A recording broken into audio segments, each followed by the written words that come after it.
A mi naturalidad, que vestir de francés la palabra integrada de hoy, Kerry Kennedy,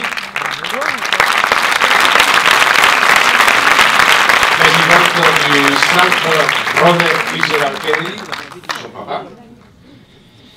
Ensuite, Santiago Cantón, qui est le directeur de ce centre-là, Santiago. Des illustres inconnus, Javier Bardem et Álvaro Longoria.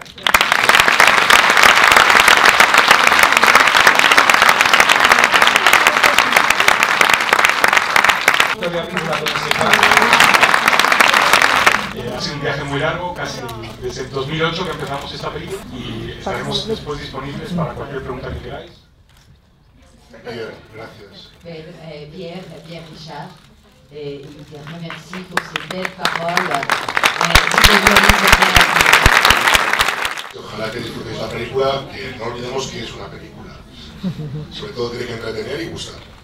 On sera là après les films et il espère bien que ça vous plaira parce qu'après tout, c'est un film.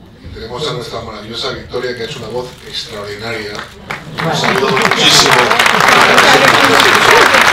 Moi, la musique, j'ai mis à voix haute depuis mon cœur pour ce peuple que j'appellerai los olvidados.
Desde que habéis empezado a difundir el documental, si habéis tenido noticias de toda la gente que no había querido contestaros y atenderos.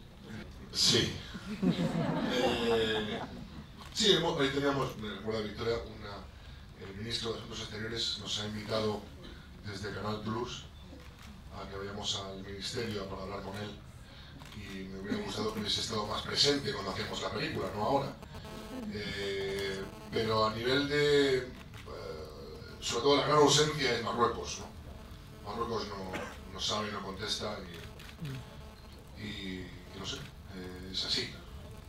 ¿Por qué se ha visto solamente el plano político y diplomático? Pourquoi dans le film, il y a, se penche sur l'aspect politique de la question et pas sur l'aspect juridique, notamment avec les résolutions concernant l'Espagne. Ils ont impliqué l'Espagne avec des juges qui ont pris donc la résolution en faveur de ça.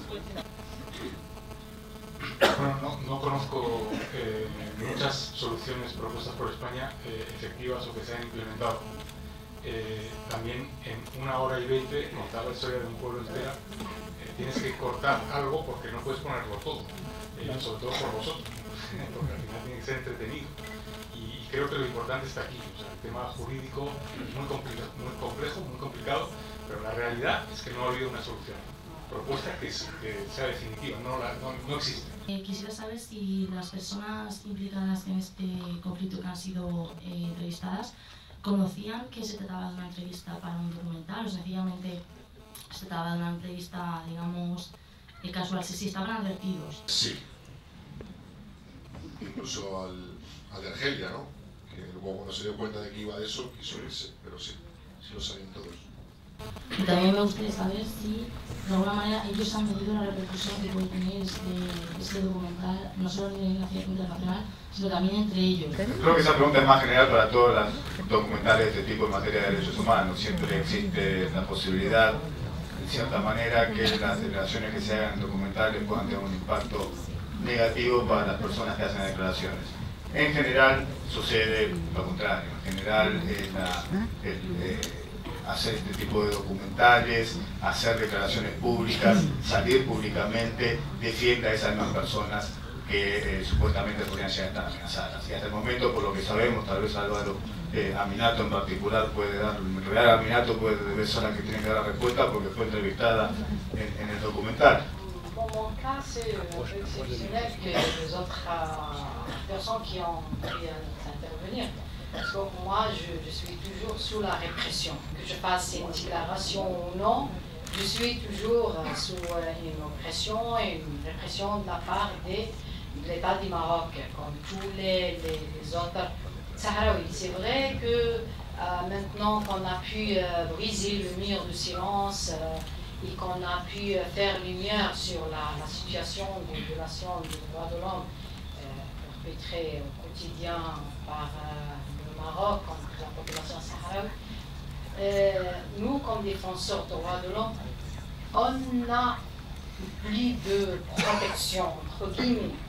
C'est-à-dire on peut l'entendre parce que chaque fois le Maroc, quand ils se sont très gênés ou quand ils se sentent sous pression internationale, ils se vengent d'une manière ou d'une autre. One of the reasons that most people here in France and many in Spain and certainly in the United States don't know about this is because the Kingdom of Morocco will not let any journalists, or almost any journalists, into Western Sahara. That's why the film was not made in Western Sahara. En Syrie, il y a des dizaines de journalistes qui pénètrent chaque jour clandestinement et qui filment. Al Jazeera, BBC, etc., du monde entier. Ils y vont clandestinement et ils filment les massacres. Alors, ma question c'est, y a-t-il une théorie du complot qui fait que les médias anglo-saxons ne veulent pas envoyer de journalistes clandestinement parce qu'ils sont du côté de la cause du Maroc? You know, in 30 years in Northern Ireland, 3,000 people were killed. It was so conveniently located. Every single one of them was on the front page of the paper. But at the same time, in one little town in Somalia, 10,000 people were killed, and it never made it into the news because it was so difficult to get to. So I think that you know, the Moroccans have made it impossible, very nearly impossible, for journalists to have access to Western Sahara. And guess what? It's working. That's why we don't know what's going on there. People just aren't covering it, and that's why what Alvaro and Javier did is so extraordinary, because they exposed something that was in darkness. And with this film, we can really start to make a difference. For decades and decades and decades, the human rights community have been advocating for a human rights part of MINURSO, so that MINURSO, the UN peacekeeping force, can monitor human rights. Last April, this film came out in New York, and Javier, Alvaro, and Aminatu went along with Santiago, and I was there too, to meet with Susan Rice in the United Nations, and for the first time in 3 decades, the United States changed its position.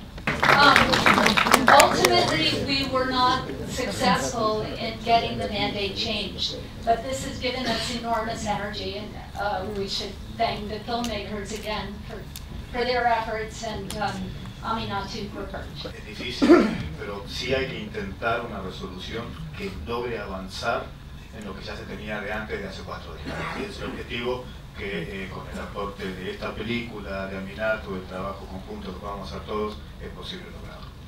La France est vraiment attaquée dans le film. Elle est accusée de collusion carrément avec le Maroc.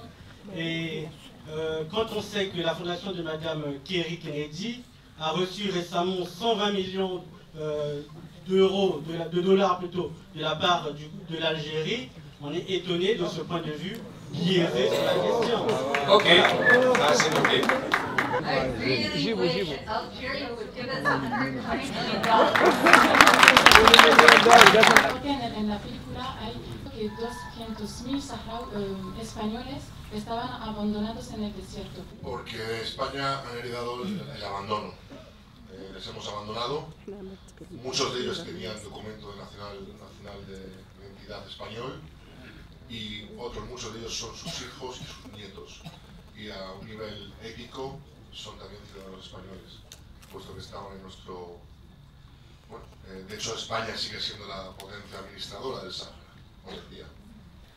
Vous ne vous imaginez pas, pour quelqu'un qui soutient depuis 1975 le peuple sahraoui, combien c'est important ce soir, ce film si magnifique, si sincère, qui nous donne aussi un point de vue espagnol qui n'est pas exactement le nôtre et qui va, j'espère, faire comme un coup de tonnerre dans la solidarité, dans l'intérêt en France pour le peuple sahraoui. Je pense aussi que l'objectif du projeter le film ici en France, c'est pour sensibiliser le peuple français. Moi, personnellement, j'ai beaucoup de confiance au peuple français. C'est un peuple qui croit vraiment et qui a lutté pour la défense et la garantie des droits de l'homme, des droits universels.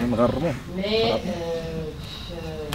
on n'accuse pas le peuple français, mais c'est le gouvernement. Donc le gouvernement, l'attitude du gouvernement n'a rien à voir avec, bien sûr, le peuple français. On a besoin vraiment de votre aide pour mettre fin à cette souffrance qui a duré longtemps et pour mettre fin à la séparation des familles qui sont divisées, déchirées, qui sont divisées en 2 parties, pour mettre fin à notre souffrance comme femme, et comme mère, et comme famille. J'espère que le peuple français pourra exercer de la pression sur le gouvernement français pour que le Conseil de sécurité puisse élargir les mandats et les compétences de la MINURSO, au moins pour protéger la société civile sahraoui, au moins pour garantir les droits de l'homme au territoire du Sahara occidental et pour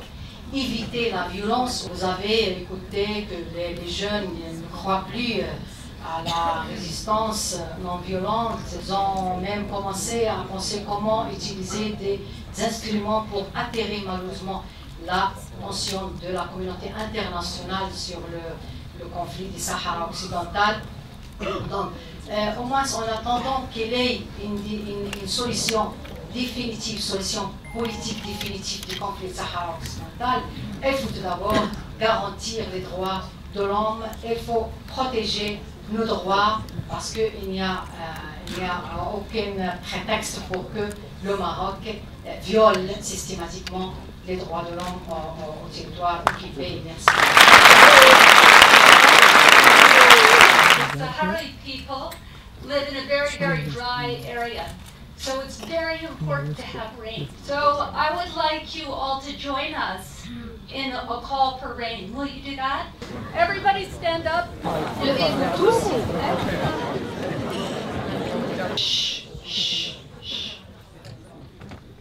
The rain is going to start on this side of the Sahara and move across the plains that way. So we're going to start.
Et il sait très bien que depuis des années, nous attendions sa visite et nous voulions qu'il parte avec un petit souvenir de la part d'Espagnols en Paris qui va être donné. C'est pour vous tous, mais c'est à Javier qu'on va le donner.